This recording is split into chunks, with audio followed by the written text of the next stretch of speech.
Shalom. I want to start by giving all praise, honor, and glory to Yahweh, by Hashem Yahweh Shah, and by Hashem Harakah Kadash.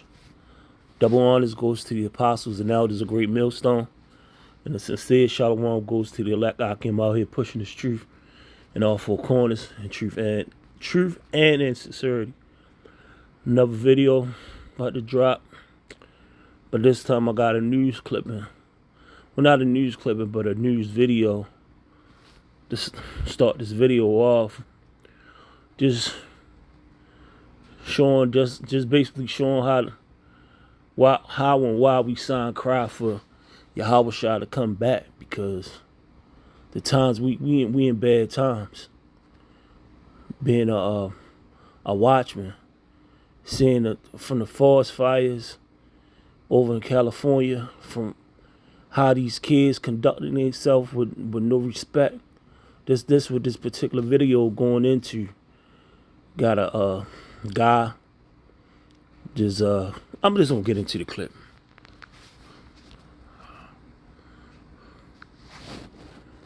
Hi, I'm Kelly Swoop. We are learning the latest about the deadly shooting of a security guard in Park Heights. The victim identified as 38-year-old Jamal Davis. WMER2 News' Blair Sable followed up with the business today to see how everybody there is coping. Well, Kelly, as you can imagine, a difficult day for those employees who witnessed yesterday's shooting, but even more so for one, Jamal Davis's teenage son, who we're told was working at this location when his father was shot. He was a great person. For his son to see him like that was devastating. Owner and operator of the McDonald's in Park Heights, Danita Bell, says it took just seconds before everything changed. This restaurant, a crime scene for hours on Sunday night, now reopened with extra security and grief counselors on standby. We're just trying to create and foster a safe environment for our customers, for our team. We're completely locked in and focused on supporting the community in whatever way we can. Jamal Davis worked for the Cameo Consultant Company since 2021 and was based at the McDonald's on Reisterstown Road for more than a year. In a statement, CEO Carlos Moore called Davis exceptional and a man of integrity, doing his best to provide for his family and make a difference in this challenging city. This is a terrible incident. Baltimore City State's Attorney Ivan Bates says despite this, he still believes private security helps to make Baltimore safer. One, I think it makes the customers feel a little more safer when they walk into an establishment. But I think number two, sometimes the individuals who may be thinking about perpetrating crimes, that may be a deterrent. Bell remembers Davis for going above and beyond that. He was actually, moments before this tragedy happened, was actually sitting with one of our elderly customers that comes in every morning for coffee. So, Now, we understand an argument happened before the shooting broke out, but details at this time still remaining tightly under wraps by Baltimore Police Department, which says this remains an open and active homicide investigation. Awful from the beginning to the end. Do they have any idea who did this, Blair? Yeah, well, Kelly, at this point, police have not announced if they know who the suspect is. They are asking for tips in relation to this case. And when we did speak with Bell today, she did not want to go into the details here, but she did tell us there is security footage that has been turned over to investigators and indicated that there were young people involved in this incident. So sad. Feel for his family. Thanks a lot, Blair, for that report. So basically, where do y'all want to start? Salakia. So basically, what happened? You had a security guard. There's an armed security guard at McDonald's. That's a red flag right there.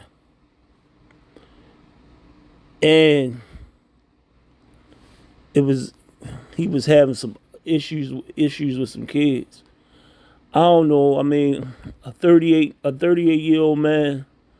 I don't know how the situation presented itself, but if it presented itself like that, Salakia, a 38-year-old man, when he knew his son was on duty working there,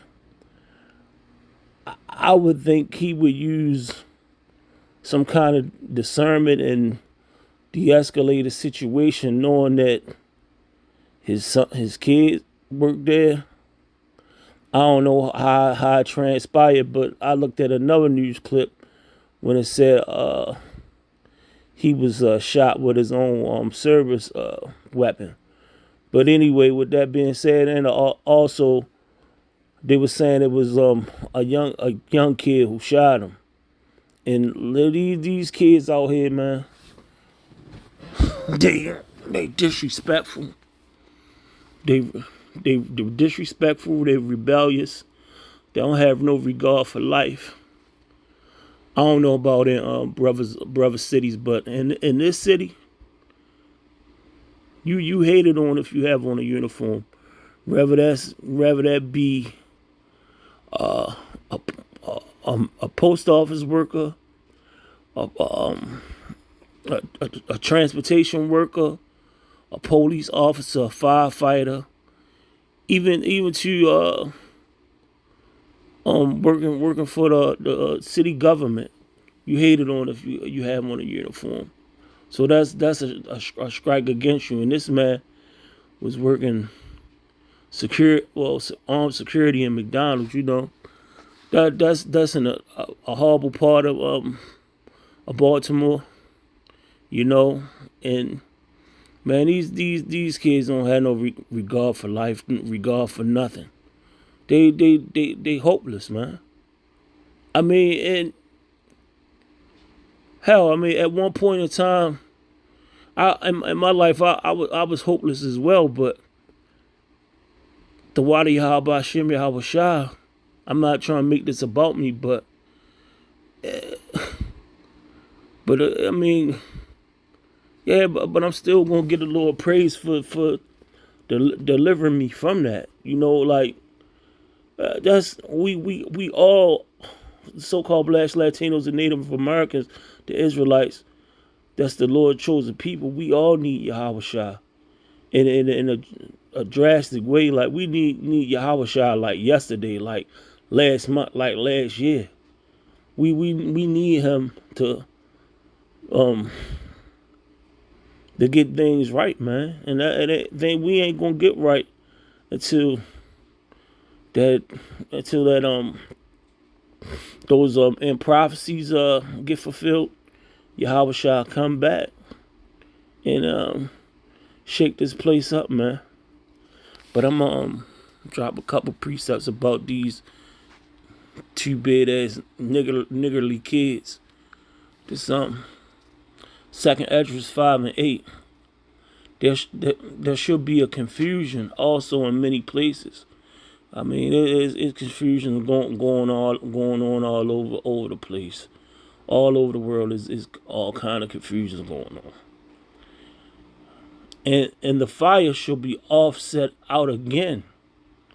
And the wild beasts shall change their places. I mean, from the wild beasts, meaning they gonna migrate.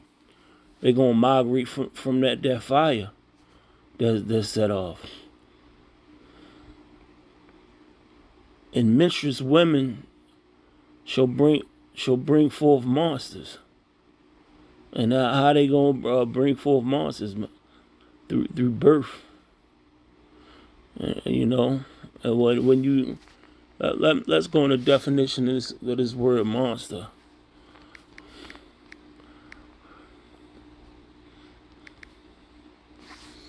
Let's go into the word monster. I really like to go into the Merriam-Webster, because that's how my elders and apostles told me to go out here, because they really go into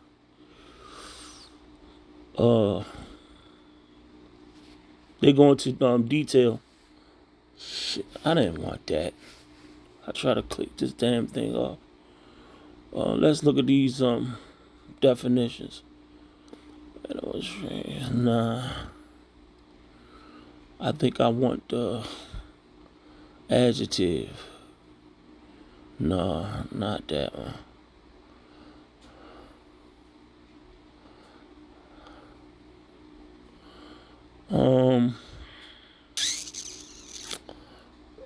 Let's go.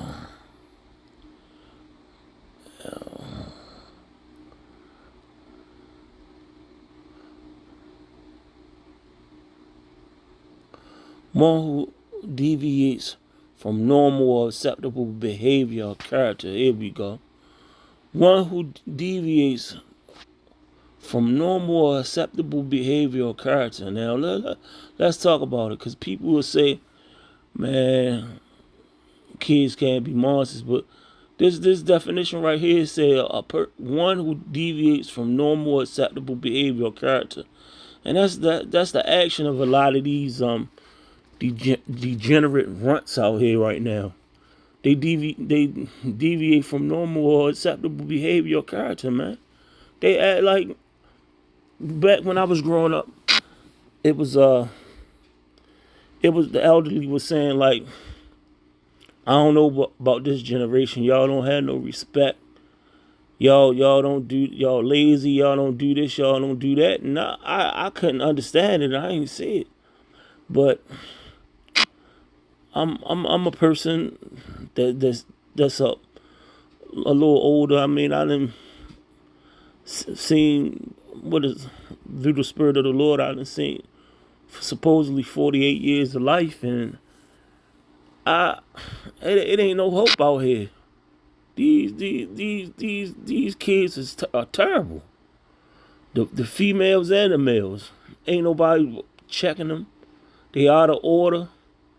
They monsters, just like the scriptures say. And we also have a huge stolen carjacking problem here in Baltimore. But I had another scripture. I ain't gonna drag it on. I'm gonna pull this last scripture and I'll finish it. This is 1 Samuel 15:23. For rebellion is as the sin of witchcraft. And what rebel mean? To basically buck up, the buck up against authority. So that's a sin of witchcraft. It's basically the sin of witchcraft. Is a sin. Is a transgression of witchcraft. And stubbornness is as an iniquity and idolatry. Because thou hast rejected the word of the Lord, he have also rejected thee from being king. Now, with that being said, like I said, a lot of these kids, they basically like atheists. They not even believing in the Lord. You can teach them stuff and say the Lord say don't do this, don't do that. They buck up against it. That's why they gonna get what they got coming to them. Even in the old days, I ain't pulled the scripture, but it said, well, for a rebellious son should have been taken in front of the elders, the father, the parents should take them to the elders, and they should be stoned. And what a lot of these old traditions and customs that we had that hinder us. We got CPS and all that. We can't even really put our children in check. The police, kids call the police on you, you can go to jail. But when they sit out here and start committing these crimes or whatever, they want you to do something, man. It's like, damn if you do, damn if you don't. But I'm gonna end it on that note. It's a damn shame a man can't even make an honest living, and for you to lose your life in front of your kid. But ultimately, we know that was the Spirit of the Lord. You know, well, I don't know what that guy did, but hey, what's that saying? God don't make no mistakes. I'm gonna end it on that note.